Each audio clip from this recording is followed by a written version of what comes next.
Tonight at 10, junior doctors in England will intensify their strike action in the long-running dispute over pay and working hours.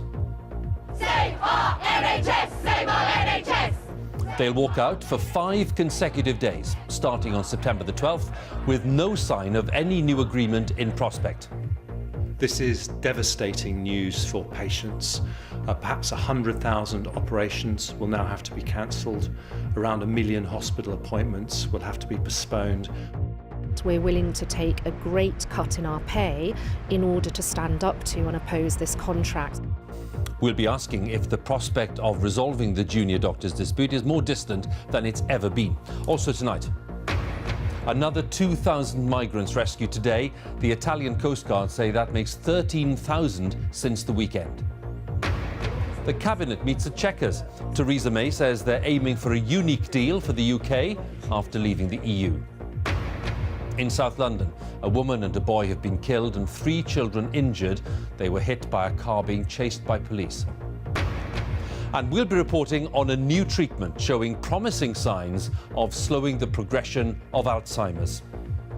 Here in the south, she was only 2 steps away from safety, how a young mother was struck and killed by a lorry in Reading. And fresh trouble for Southern Rail talks now to avert strike action over the closure of some of its ticket offices.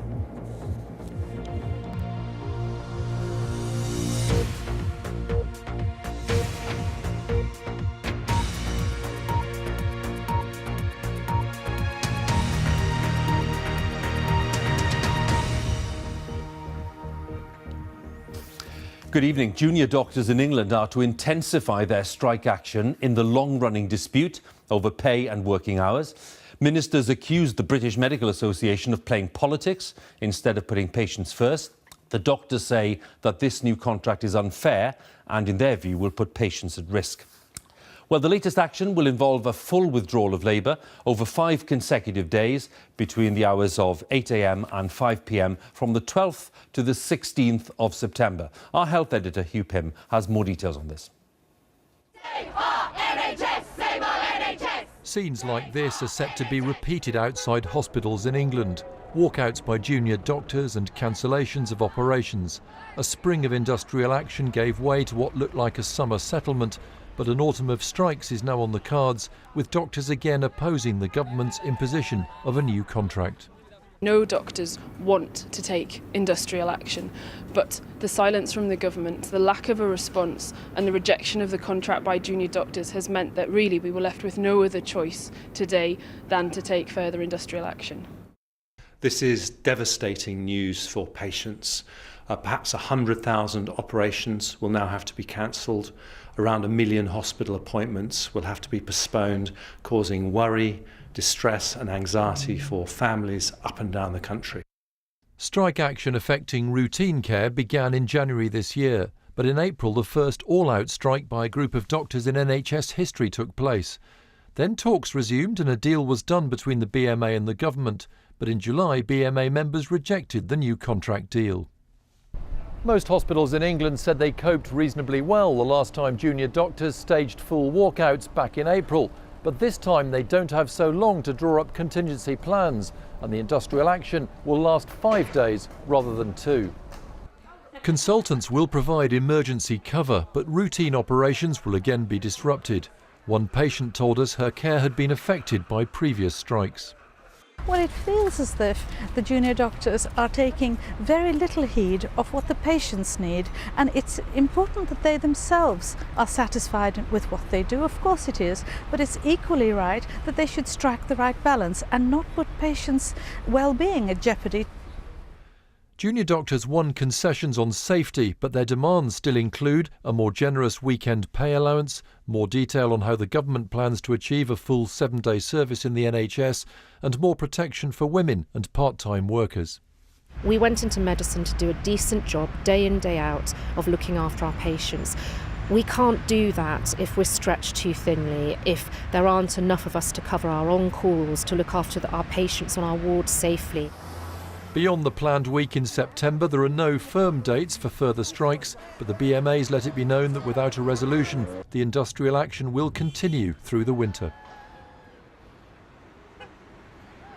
Now, it all sounds very familiar, both sides far apart, no prospect of any talks. On the government side, Jeremy Hunt, the Health Secretary, is still making the case. The BMA leadership here is broadly similar. But the big difference from earlier this year is there's a new Prime Minister. And with the NHS under mounting financial pressure and missing key patient care targets in England, how she decides to handle this dispute as winter draws in will be a big test for her.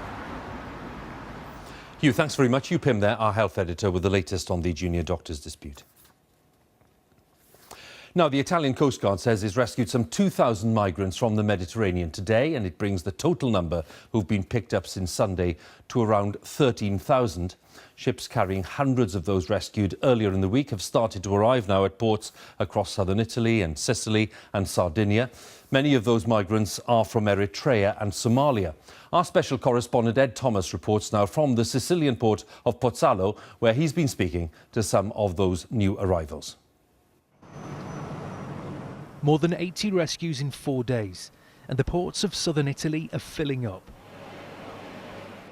This was Sardinia. An Irish Navy ship brings in hundreds of men, women and children. In Sicily, another ship docks, again full of people.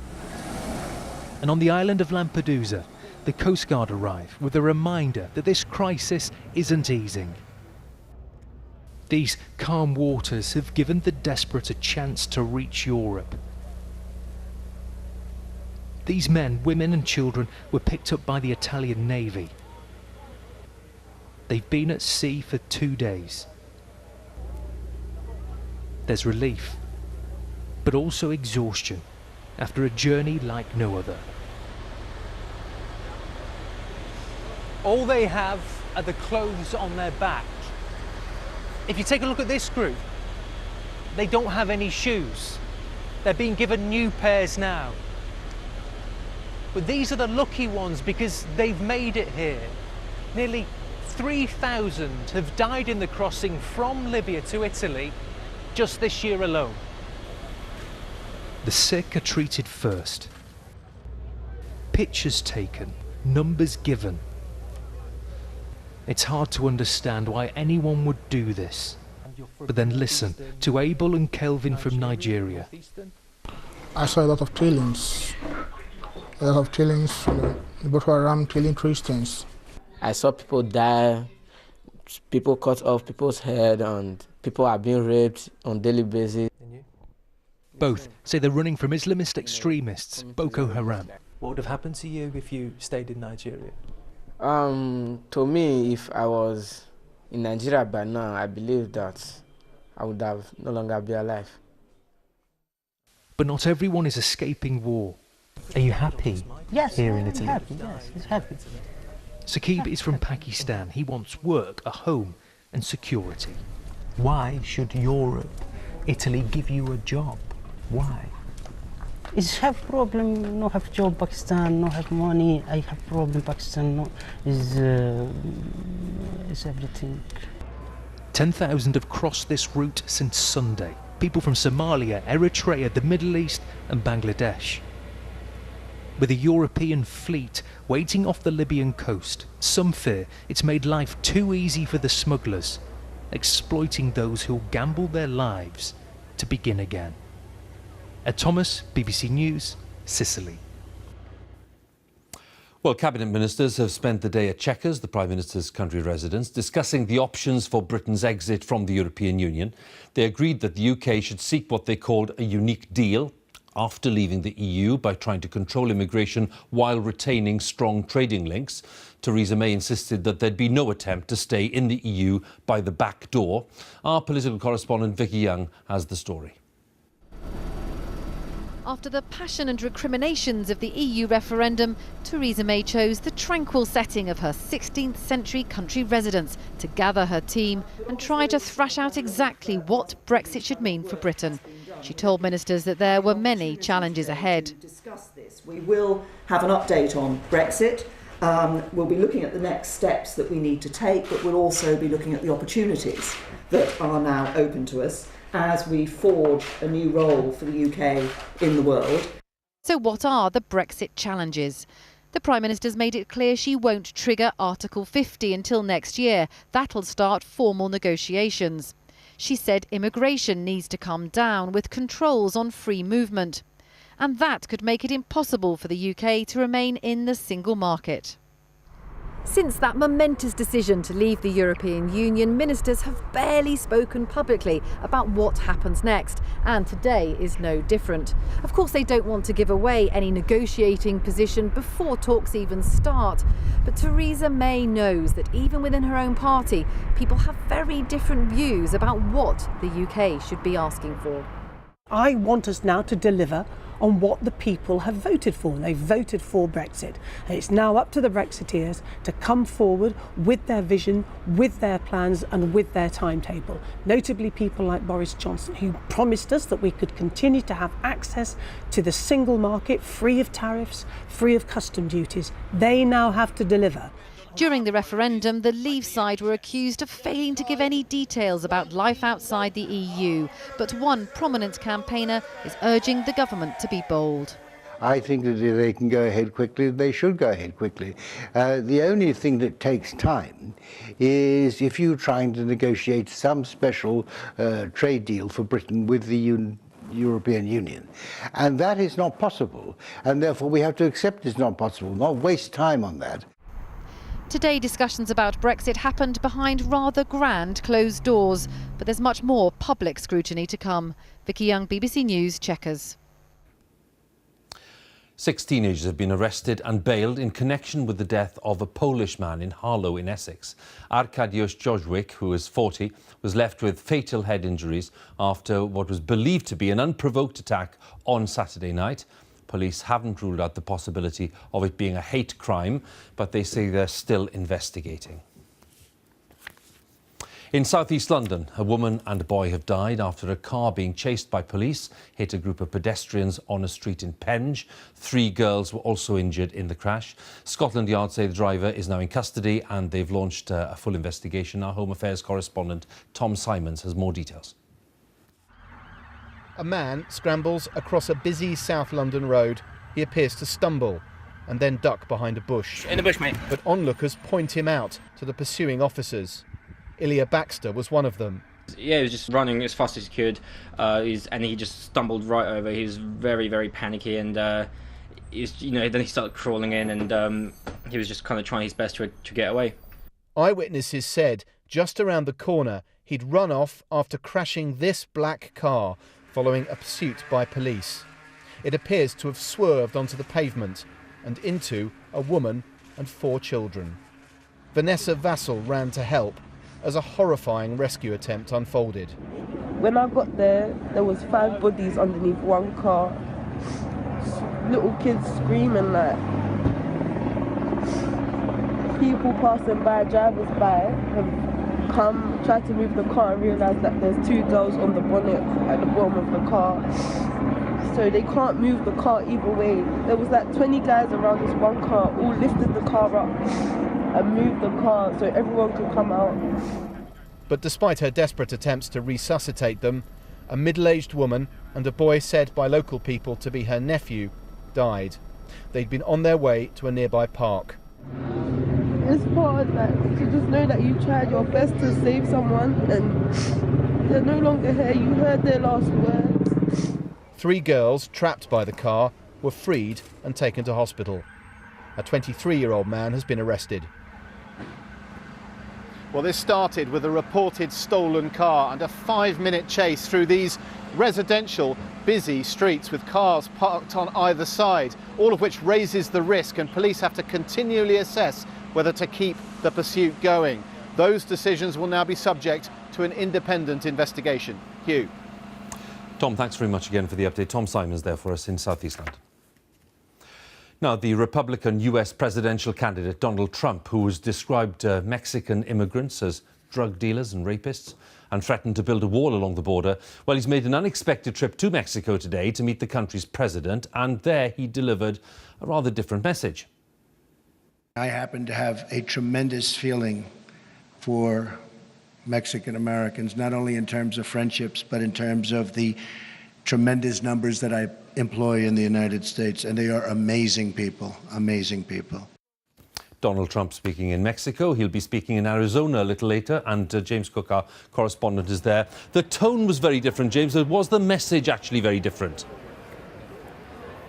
Yes, I think it was. Certainly the tone was very significantly different, Hugh, as you say. Here's a man who has previously not only accused immigrants who are coming into the United States of being murderers, drug dealers and rapists, but of going further than that and of actually saying that the Mexicans were deliberately sending their worst people across the border into the US, which would seem like a fairly grim attack on the government of Mexico. Nonetheless, President Enrique Penge Nieto invited Mr. Trump to meet him. He's invited Hillary Clinton, the Democratic rival, as well. And I think what's going on here, Hugh, is that Donald Trump is trying to pivot because he's trailing Hillary Clinton in the polls. His forceful rhetoric has done him a lot of good to get him to this stage. It helped him win the primaries. These fans here queuing to see him love it.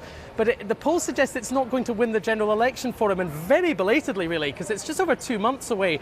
He seems now to be changing his mind and softening his rhetoric. He still says he wants to build a wall. The two men said they didn't discuss whether Mexico would pay for that. The chances seem slim. But so his key policies are the same, but he's very much softening that rhetoric. OK, James, thanks very much. James Cook there for us in Arizona this evening. Now, the number of people sleeping rough in England has been steadily rising over the past few years. And according to analysis given to the BBC, those people are increasingly likely to be suffering mental health problems. 6 years ago, a third of people sleeping rough on the streets of London were considered to be in need of psychiatric support. But this year, that figure has jumped to almost a half. So in the first of two reports, our social affairs correspondent, Michael Buchanan, examines a project in East London that tries to help those rough sleepers who find themselves at the margins of society. It is a 21st century metropolis, a magnet for the mega-rich and home to some of the most marginalised people in our country. You in there? Is the outrage? Hello? A young man lives in here, isolated, uncooperative. The team suspect he has psychiatric problems. She's Fatma and Noah. Hello? 3 times a week they visit. Tonight he refuses to talk. Is it frustrating? It is. It is, but you have to be patient.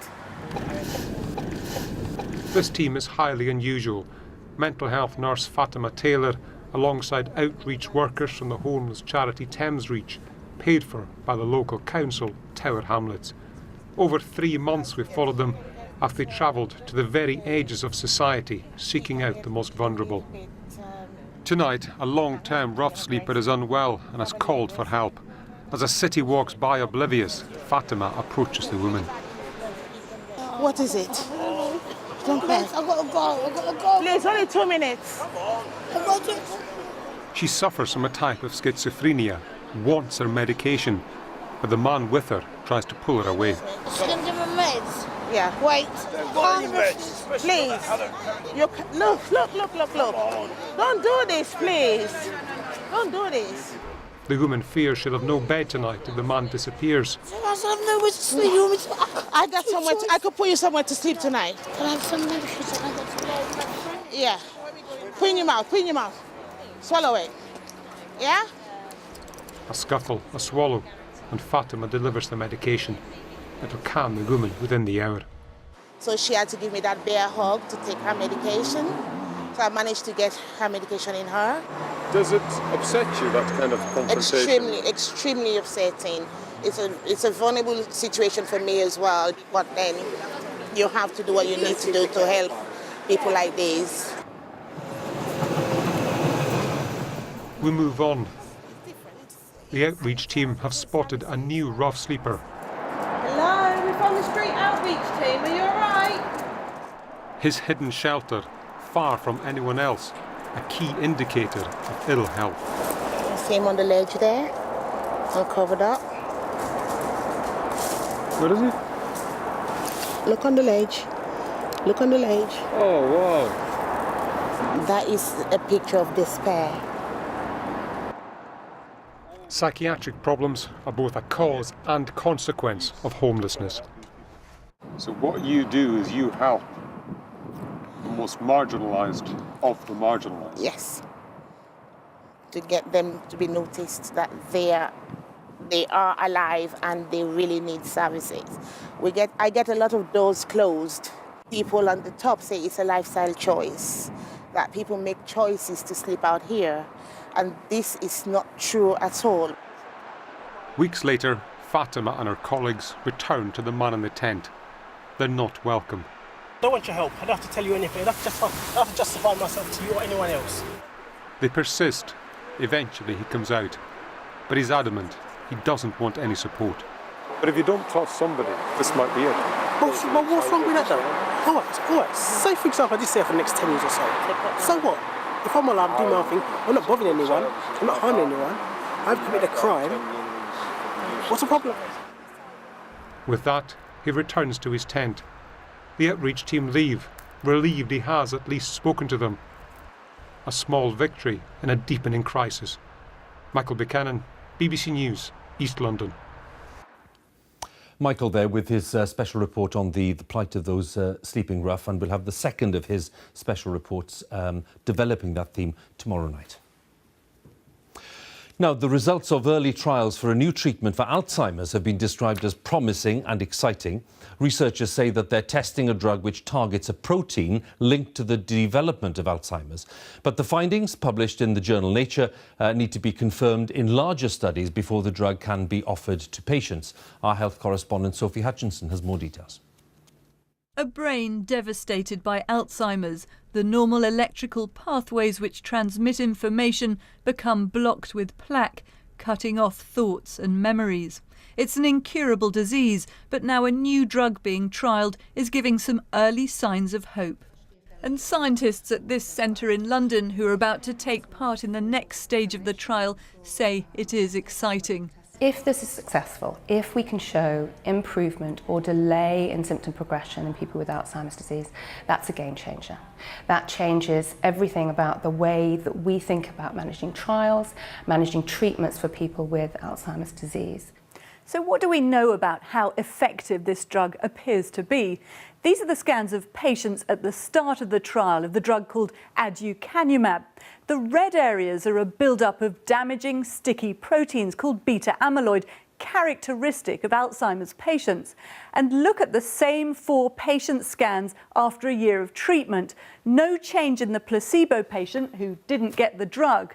But the higher the dose, the less red you can see, which is the protein being reduced. So what's happening? Well, beta-amyloid causes problems because it builds up in clumps called plaques around the neurons in the brain, blocking the connections and causing them to die. The drug is thought to work by marking the plaques. This alerts the body's immune system so that it can target and destroy them. The drug is unlikely to repair actual damage to the brain, but the hope is it might stop the disease from progressing. That's something Susan Jonas would welcome. She underwent the painful experience of watching her mother's slow mental decline as Alzheimer's took hold. My friend who came every day, she found her one morning sitting on the sofa in front of the television, which wasn't something she watched very much. But she was still dressed, and it was 9 o'clock in the morning, and she hadn't been to bed, and because she'd sort of forgotten.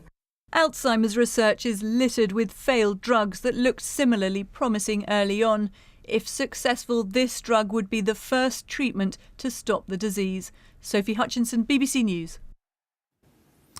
Police have confirmed that a body has been found at Didcot power station 6 months after the partial collapse of the boiler house there.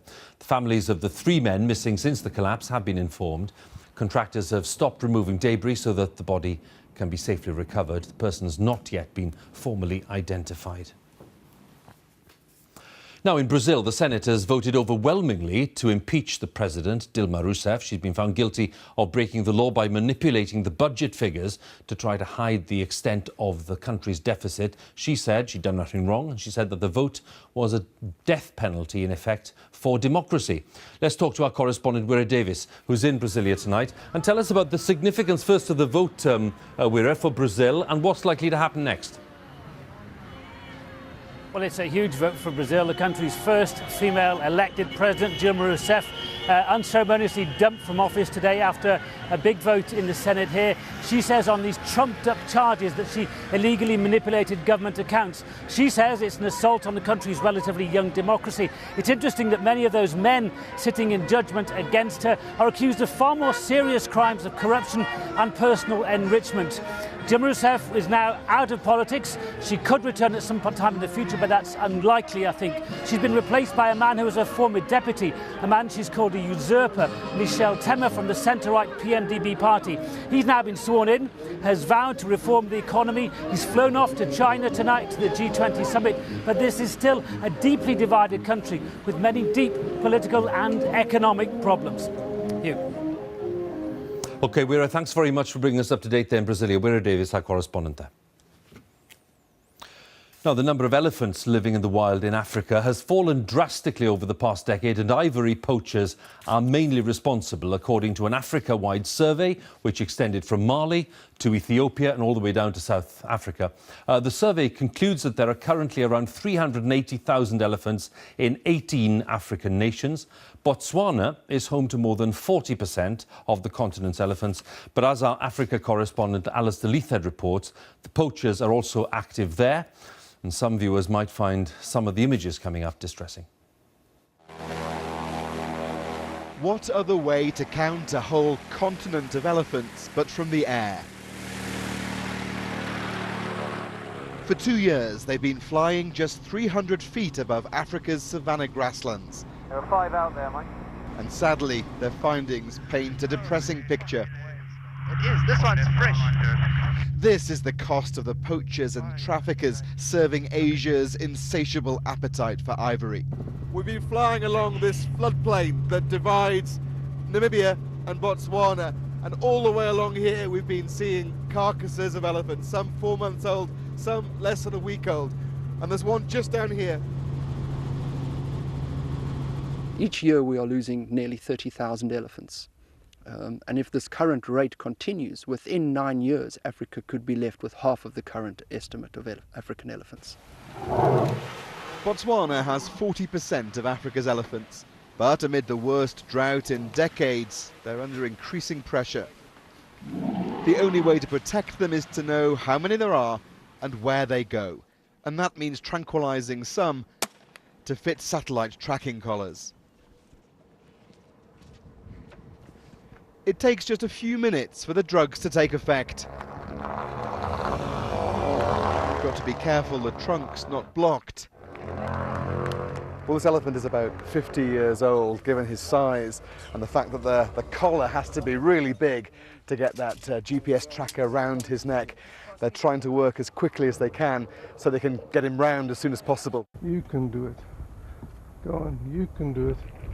That's there we go. This map illustrates the movements of 5 satellite-collared elephants. The tracking data shows how elephants, the dots, used to travel across 5 countries, but now they stop at the border. They know it's too dangerous. Elephants clearly have a cognitive ability to understand where they are threatened and where they are safe. And in this case, they are seeking refuge and sanctuary in Botswana.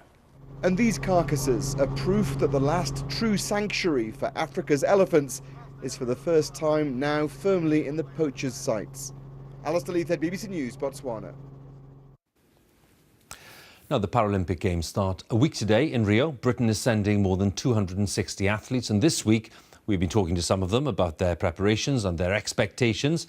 Kadina Cox is from Leeds, and she's aiming to win medals in 2 different disciplines as a Paralympian. Our disability correspondent Nikki Fox has been to meet her. 3, 2, 1, go. Come on. Kadina Cox is aiming to do something very few have achieved. Win 4 gold medals across 2 sports, cycling and athletics, in 1 Paralympic Games. Why did you choose to do 2 sports in the Paralympics? Yeah, I like to keep things exciting. I was doing quite well in both, and when it came to making a decision, I couldn't do it, and I know that I might not necessarily be in this position in 4 years' time, so I thought I'd take the opportunity while I can. Cox is on the way, pretty much on charge. But she hasn't always competed in disability sport. Back Back in 2012, just 4 years ago, her dream was to compete in Rio as an Olympian. Here she is racing in the 100 metres at the British University Championships, the first event held at London's Olympic Stadium. But in 2014, everything changed. I was diagnosed with a stroke in May 2014 and then with MS in September 2014. Oops, take your time. My body didn't quite do what I wanted it to do. It still doesn't, but it was a lot worse then. And I really struggled going from being an 11-second runner to being a 14 and a bit runner. Representing Great Britain. She dealt with it, becoming world champion in both sports. What's the difference between Kadina the athlete and Kadina at home? Kadina the athlete is super cool and looks super cool all the time. Standard. Whereas Kadina at home falls over a lot. Multiple sclerosis fluctuates, which means Kadina has to be assessed regularly. This decides what category she'll compete in, and in the run-up to Rio, it's been changed in both her sports. First time round, it was changed the day before our competition, so that was in cycling. It was frustrating, so I spent the night upset, but I managed to pick myself up and go out and get the gold medal still. It's tough to deal with, but I just know it's my condition, I'm going to have to deal with it for a very long time. Fantastic victory! In Rio, she'll be in a tougher class, up against faster athletes. But this is not something that will faze Kadina, who in just 2 years could cross the line from Olympic hopeful to multiple Paralympic champion. Nikki Fox, BBC News. Kadina Cox there, and tomorrow night we'll be talking to another of Britain's Paralympians just ahead of those games. That's it here on BBC One. It's time for the news where you are. Have a good night.